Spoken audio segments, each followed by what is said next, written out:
आज आपण या व्हिडिओमध्ये राज्यातील एसटी बसने प्रवास करणाऱ्या प्रवाशांसाठी एक चांगली व दिलासादायक बातमी देणार आहोत। तरी आपण हा महत्त्वाचा व्हिडिओ शेवटपर्यंत पहा मित्रांनो। राज्य सरकार मार्ग परिवहन महामंडळ अर्थात एसटी महामंडळाच्या माध्यमातून समाजातील विविध सामाजिक घटकांना तिकीट भाड्यात सवलत देते। यामध्ये महिला, मुली, दिव्यांग बांधव, ज्येष्ठ नागरिक, विद्यार्थी, स्वातंत्र्य सैनिक, विविध पुरस्कार प्राप्त व्यक्ती, विधिमंडळ सदस्य, पत्रकार, दुर्धर, आजारी अशा जवळपास 30 ते 35 सामाजिक घटकांना तिकीट भाड्यात सवलत देते। आतापर्यंत एसटी बसेस मधून तिकीट सवलतीत प्रवास करण्यासाठी फक्त आधार कार्ड दाखवले तरीही सवलत मिळत होती। मात्र आता महाराष्ट्र राज्य मार्ग परिवहन महामंडळाच्या वतीने विविध सामाजिक घटकांसाठी प्रवास अधिक सोपा, पारदर्शक आणि डिजिटल करण्यासाठी बस तिकीट आणि सवलतीसाठी आधार कार्डशी संलग्न नॅशनल कॉमन मोबिलिटी कार्ड म्हणजे NCMC कार्ड अनिवार्य केले आहे। यासाठी राज्यातील सर्व आगार व बसस्टँडवर नोंदणी व वितरण प्रक्रिया राबविण्यात येत आहे। याशिवाय सुमारे 3000 अधिकृत केंद्रावर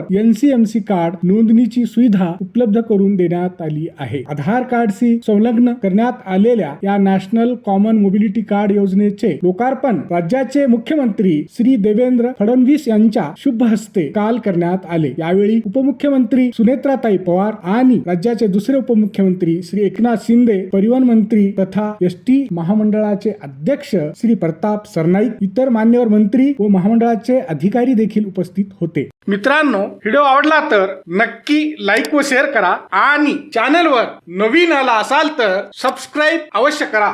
या नवीन NCMC स्मार्ट कार्डची किंमत 199 रुपये एवढी ठेवण्यात आली आहे। प्रवाशांना वॉलेट टॉपअपची सुविधा उपलब्ध राहणार असून किमान 100 रुपयांपासून टॉपअप करता येणार आहे। कार्डधारकांना बस गाड्यांमधील ETIM मशीन, संकेतस्थळ, मोबाईल ऍप तसेच अधिकृत एजंटामार्फत टॉपअप करता येईल। तर नवीन NCMC कार्डची किंमत 199 रुपये इतकी निश्चित करण्यात आली आहे। एसटी महामंडळाने बुधवारी म्हणजेच बुधवार दिनांक 1 एप्रिल 2026 रोजी आपल्या अधिकृत सोशल मीडिया प्लॅटफॉर्म X वरून या संदर्भात एक ट्विट करून देखील माहिती दिली आहे। या कार्यक्रमादरम्यान मुख्यमंत्री श्री देवेंद्र फडणवीस यांनी सांगितले की राज्याच्या एसटी सारख्या सार्वजनिक परिवहन व्यवस्थेत डिजिटल क्रांती घडवून आणण्यासाठी हा उपक्रम अत्यंत महत्त्वाचा आहे। यामुळे प्रवाशांना सुलभ, सुरक्षित व पारदर्शक सेवा मिळेल आणि एसटी महामंडळाच्या कामकाजात अधिक कार्यक्षमतेने सुधारणा होईल। या उपक्रमामुळे राज्यातील लाखो सवलतधारक प्रवाशांना मोठा दिलासा मिळणार असून एसटीच्या सेवांचा वापर अधिक सोयीस्कर व आधुनिक पद्धतीने करता येईल असे प्रतिपादन परिवहन मंत्री श्री प्रताप सरनाईक यांनी केले आहे। सवलतधारक प्रवाशांसाठी चांगली व दिलासादायक बातमी म्हणजे NCMC स्मार्ट कार्डची नोंदणी प्रत्येक आगारात सुरू करण्यात आली आहे। पण सध्या